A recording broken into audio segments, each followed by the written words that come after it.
Hey, have you ever damaged your drywall or noticed or known someone who's had a big gaping hole in their drywall? Hey, my name is Braden Dotson and I'm starting up a new venture called East Idaho Drywall Repair. The idea actually sprang from a time when a family friend called me and asked me to fix a small hole that they had in their drywall, um, but they could not get a single contractor to come out and look at them because it's such a small job. So basically, the plan is we're going to focus on these homeowners that have these small jobs. We get them in a large enough quantity that we can become profitable. Um, our competitive advantage comes from the fact that these larger companies avoid such small jobs, and actually they're in abundance. Every time a plumber goes over, they cut a hole in someone's drywall, and they don't ever fix it. So that's where we would come in, or also, personally, I've once punched a hole in the drywall, and I've also known people who have been knocked through it.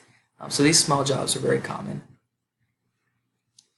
So if you have any drywall needs, let us know.